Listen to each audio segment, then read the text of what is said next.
Hay platos que no son solo comida. Son una fecha, una voz, un olor que todavía vive en algún lugar del cuerpo. Carmen los hacía con lo que había. Antonio los comía en silencio. Y quienes los recuerdan saben que nunca han vuelto a saber igual. El domingo tenía un olor propio. No llegaba de golpe, sino despacio, como todo lo que valía la pena en aquellos años. Primero el aceite calentándose en la paellera grande, luego el pollo dorándose con ese chisporroteo que avisaba desde el otro lado del patio. Después el azafrán cayendo sobre el arroz y tiñéndolo todo de un amarillo que parecía imposible para algo tan sencillo. Carmen no necesitaba receta. La paella vivía en sus manos desde antes de que ella misma pudiera recordar haberla aprendido. Era el plato de los domingos, el plato del campo, el que se hacía fuera cuando el tiempo lo permitía. La paellera se apoyaba sobre 3 piedras o sobre el trébede, y el fuego, de leña si podía ser, de lo que hubiera si no, tenía que ser uniforme, paciente, del tipo que no admite prisa. Antonio traía el conejo desde el día anterior. A veces lo había conseguido él mismo, a veces lo había comprado en el mercado con ese gesto suyo de hombre que mira el precio antes de asentir.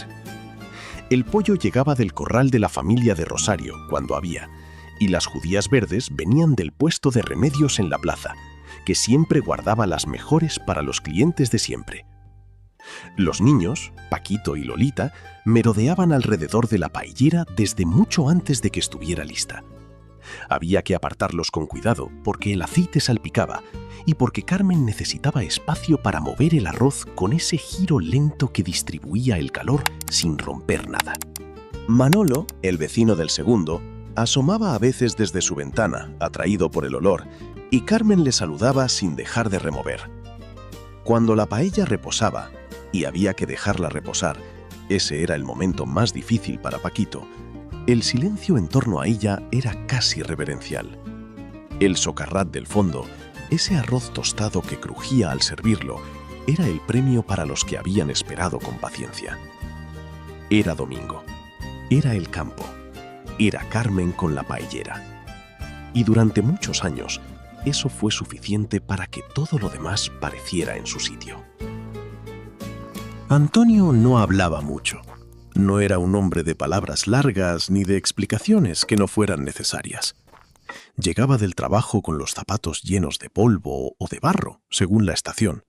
Dejaba la chaqueta en el respaldo de la silla de siempre y se lavaba las manos en la pila con ese sonido de agua que Paquito y Lolita habían aprendido a reconocer como la señal de que la comida estaba cerca. Cuando había cocido, algo cambiaba en él. Era difícil de señalar con exactitud. No sonreía de otra manera, ni decía nada especial. Pero había en su modo de sentarse, de coger la cuchara, de servirse el caldo primero y las viandas después, algo que se parecía al alivio. Como si ese plato, con sus garbanzos hinchados de haber cocido despacio desde la mañana, su morcillo deshaciéndose en hebras, su repollo hervido con ese olor particular que impregnaba hasta las paredes, fuera la confirmación de que el día había terminado. Carmen ponía el cocido en 3 vueltas, como lo había aprendido de Rosario, que lo había aprendido a su vez de su madre Consuelo, que lo hacía igual desde que era joven en el pueblo. Primero el caldo con fideos finos, luego los garbanzos con la verdura, luego la carne y el chorizo que Evaristo, el del puesto de la carnicería de la esquina, cortaba siempre un poco más generoso para los clientes conocidos. Lolita comía despacio, mirando a su padre de reojo. Paquito, en cambio, terminaba siempre el primero y esperaba con el plato vacío sin atreverse a pedir más hasta que Antonio hubiera servido la segunda vuelta. Así funcionaban las cosas en aquella mesa, sin que nadie lo hubiera acordado en voz alta. El cocido era la forma en que el esfuerzo de toda la semana tomaba forma, temperatura y nombre. Había un momento de la tarde, en los días en que no había mucho más decidido, en que Carmen cortaba patatas. Las cortaba finas, casi transparentes, con ese cuchillo viejo que en sus manos funcionaba como si fuera nuevo. Las echaba en el aceite caliente sin mirarlas demasiado, porque sabía cuándo estaban listas por el sonido, por el olor, por algo que no tenía nombre, pero que le avisaba con precisión.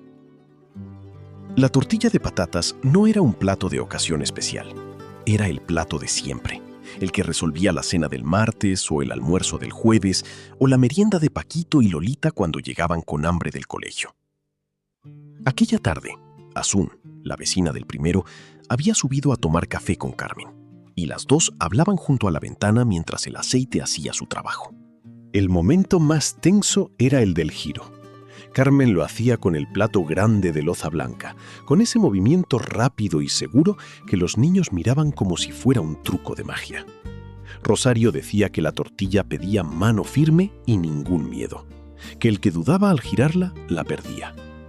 Era una de esas verdades de cocina que sonaban a otra cosa, como muchas de las cosas que decía Rosario. Asun suspiraba cada vez que la veía hacerlo. Decía que ella nunca había conseguido que le quedara bien, que siempre se le rompía por el centro. Carmen sonreía sin decir nada, que era su manera de ser generosa. Antonio comía la tortilla sin comentarios, que en él era la mejor forma de aprobación posible. Lolita se quedaba mirando cómo su madre servía los trozos, siempre el del centro para los demás, siempre el borde para ella. Nadie se lo había pedido, nadie se lo agradecía en voz alta, pero Lolita lo veía y lo guardaba. En verano el calor era una presencia constante en aquella casa. Entraba por las ventanas, aunque estuvieran cerradas, se quedaba en las paredes durante la noche, bajaba por las escaleras y se instalaba en la cocina como si tuviera derecho. No había forma de escapar de él, solo había formas de aguantarlo. Una de ellas era el gazpacho de Carmen. Lo preparaba por la mañana, cuando todavía era soportable estar junto al fregadero.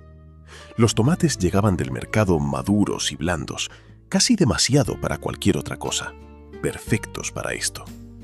Los machacaba en el mortero grande, ese mortero de piedra que había sobrevivido más mudanzas que cualquier otro objeto de la casa, junto con el ajo, el pepino, el pimiento verde y un buen chorro del aceite que Celestino, el primo de Antonio que vivía en el pueblo, mandaba en una lata cada temporada.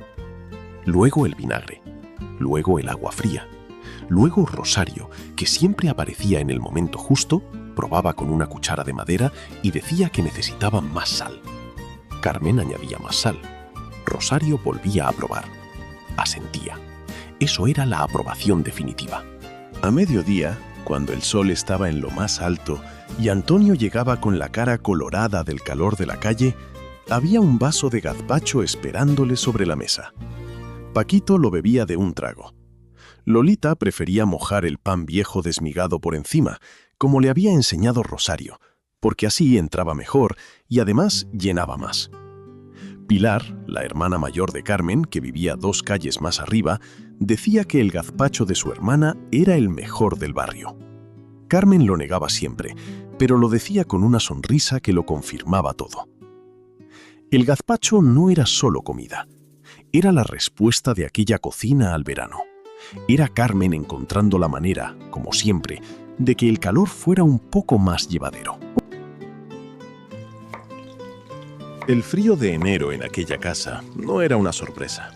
Llegaba siempre, puntual, como una visita que no se puede cancelar, y se instalaba en los rincones, bajo las puertas, en las baldosas del pasillo que por las mañanas estaban heladas y que Lolita cruzaba corriendo de puntillas, camino de la cocina. El brasero tardaba en calentar, la ropa nunca estaba del todo seca, y Carmen, antes de que nadie se levantara, ya había puesto las faves a remojo desde la noche anterior.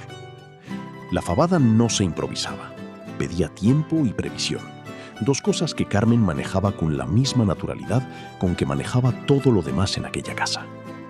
Las faves blancas, grandes, tersas, de las que Celestino mandaba junto con el aceite cuando había buena cosecha, pasaban la noche en agua fría y llegaban a la mañana hinchadas y listas. El compango, el chorizo, la morcilla, el tocino, esperaba en la fresquera desde el día anterior. Rosario había llegado temprano, como hacía siempre cuando sabía que Carmen iba a preparar fabada. No venía a ayudar exactamente, Carmen no necesitaba ayuda para esto, sino a estar cerca, a sentarse en la silla junto a la cocina económica y hablar de las cosas de siempre, mientras la olla hacía su trabajo despacio. Consuelo, su propia madre, le había enseñado que la fabada no se removía con cuchara, sino que se agitaba la olla con suavidad, para que las fabes no se rompieran. Rosario se lo había enseñado a Carmen, y Carmen se lo enseñaría a Lolita cuando llegara el momento. El olor empezó a bajar por la escalera hacia las 11 de la mañana. Manolo, el del segundo, lo comentó al cruzarse con Antonio en el portal. Asun llamó a la puerta con el pretexto de devolver un cazo que debía desde hacía semanas. Paquito llegó del colegio antes de lo esperado, o eso dijo, y se instaló en la cocina sin que nadie le hubiera invitado. Cuando la fabada estuvo lista y Carmen sirvió los platos hondos con ese caldo espeso y oscuro, con las fabes enteras y el chorizo cortado en rodajas gruesas, Antonio cerró los ojos un momento antes de coger la cuchara. Solo un momento, como si quisiera guardarlo antes de que empezara. Fuera seguía haciendo frío, pero dentro ya no.